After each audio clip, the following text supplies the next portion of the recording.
What's up guys, welcome back to the channel. Today we got a super old 2004 resto mod Mustang Mach1 with a beautiful red paint. This thing looks absolutely awesome. One of our friends bought this thing off of some other guy that had this thing sitting under a tarp for almost a decade. I think it was like 8 to 10 years. And this thing has a bit of a story behind it, which is super interesting. It's always fun, you know, just get a car off of someone with some backstory to it. The initial owner who bought this thing had it built completely. I think it had a supercharger, it had a ton of things done to it, and it was tuned wrong. So the moment he took it for a spin, this thing blew up. I think he kind of got mad, as far as we were told. He got mad, he sold it off for super cheap to somebody. And the guy who bought it from him installed the exact same stock engine into it. It's a 2004 4.6 liter 32 valve V8. Super cool engine. I know these things were like one of the most powerful things back in the day. People would pay crazy money for these cars. This thing had a lot of things going on with it. So much attention. It was a complete neck breaker. But the guy installed a fully stock engine into it. He ran everything pretty much. And then I think he got sick or something, or he was trying to spend more time with his family. Long story short, it was never finished. He put it under a tarp and it sat there for years and years until one of our friends picked it up and he was like, you know, this is a super cool car. It's got 30,000 miles on it. And if you look at it, everything's just super clean. All the plastics. For a car that's 2004, everything is factory on it. Check out these rims. This thing looks like it just came out of factory. Not a single curb rash, and this is for every single wheel. We got the stock factory rims, and we did have to get new tires because those were like dry rotted and just completely cracked. It wouldn't hold air for nothing. And then you got everything. The Mach1 sticker here, nothing's touched, nothing's chipped. Even because we had this thing up on the lift all the way, and even the bottom of these plastics just not even touched. Maybe like small rock chips and whatnot, but for a car this age, over 20 years old, this thing is just in perfect condition. And he gave it off to us to finish this thing up. We have to install the full cooling system. We have to install the battery, try cranking this thing. The interior is taken apart a little bit, but we're gonna take care of that later because it's on the lift and we can't really show you the interior. And we got all the parts for it. We don't need to buy anything. We got the intercooler, the heat exchanger, and then we got the stock radiator with the new fuel pump that's gonna go in the back because, you know, 8-year-old fuel, you probably don't even want to start it. It's probably worse than water. We got a pile of parts that we're gonna have to take care of. All of these parts should be from that car. I'm not sure if we're missing anything. We're just gonna have to go along and see exactly how it goes. There's some other work that he wanted us to do on this thing, but we're just gonna go step by step because we have to install the entire cooling system and install the battery, you know, change all the fluids onto the coolant, the oil, and then see if we can crank this thing. And I think it would just be a super cool thing to just get this thing back into its old shape, maybe buff it out, give it a good old wash, see how it looked back in 2004, you know what I mean? So we're gonna bring you guys along, have a ton of fun, and we're gonna get this car running.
Moving on to the interior of the car, we got it off the lift, so let's take a look. You obviously have the upgraded seating. These seats are actually super comfortable. I'm not sure what the difference between the stock version of this car and the Mach1 is, but for sure it's the seating. And look at all this, all just super clean. I could tell this thing sat under a tarp for over a decade. And right here is where you got the boost gauges that this thing used to actually work. We're definitely getting rid of that. They're no use here either way. You got the dash, just looks super clean. I know that when you let a car sit for super long, this stuff starts breaking, but you can tell this thing was sitting under a tarp. Got the stock steering wheel, got the stock shifter. It's just, I think it's right here. Everything's just pulled off. This thing's completely torn apart. But you know, we're gonna put it all back together, and I think this is it for the interior. There's not much going on here except for the fact that it's super clean. So let's just get out, start running that cooling system, and get this car running. First things first, let's find all the tubing.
All right, guys, so we got all of the cooling system installed. Finally, we had to jerry rig a bunch of stuff, like our condenser lines. Don't call it jerry rig, it's all custom stuff. I mean, yeah, we had to put our mind into this. We like to call it custom. Yeah, we had to make it custom, put our mind to this. These lines did not want to go to this, what is it, the GT style condenser. Yeah, so we did a little bit of research, and I called the guy who actually sold our friend the car, and he said that they don't release these radiators anymore for the Mach1 specifically. Yeah. They completely discontinued them. So what he did is he bought regular 2004 Mustang GT condenser, pairing it up with the radiator.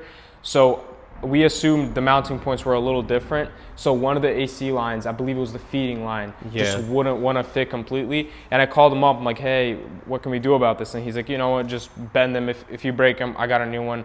So we didn't even bother. We just went ahead at it. Yeah, we took our time, worked.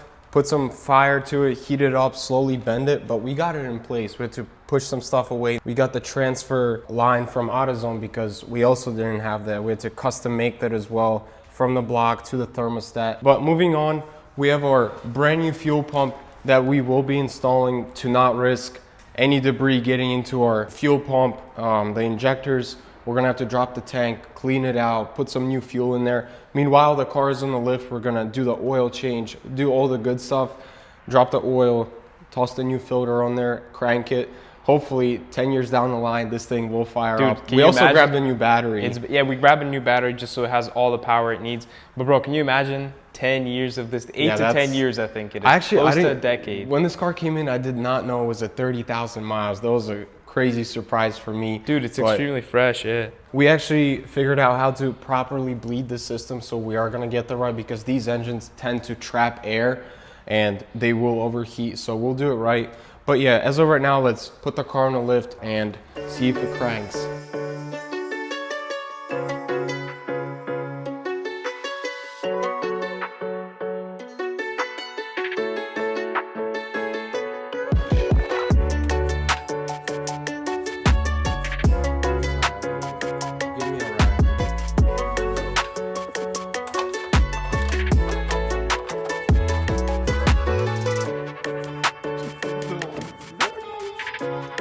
If it fell in there, it would have been over.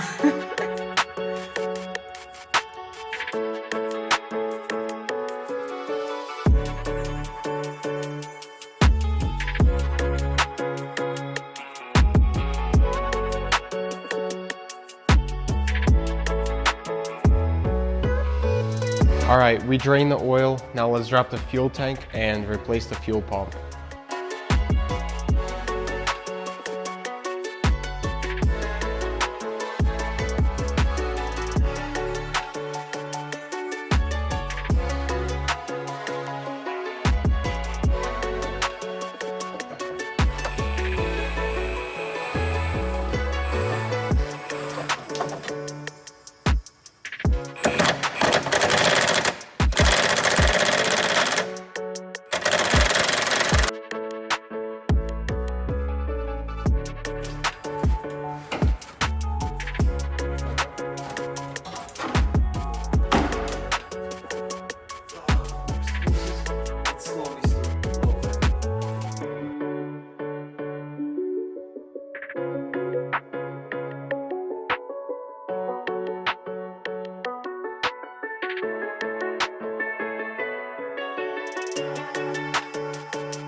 All right guys, unfortunately we ran into a fuel tank issue. This thing is completely rusting out from inside. Probably over the years sitting outside. It was under the tarp, but you know, Mother Nature does its thing. Condensation was building up over the years. It's rusting out. It's not worth tossing a new fuel pump in there and then all this stuff breaking down off the wall, the sidewalls, and catching into the pickup. So we're gonna wait, do some research. Hopefully we can pick up a tank in the nearest future. And in our next video, we really hope this thing fires up, but we're gonna go the safe route, the healthy route for the car. But we're gonna wrap it up for today. Thank you so much for watching.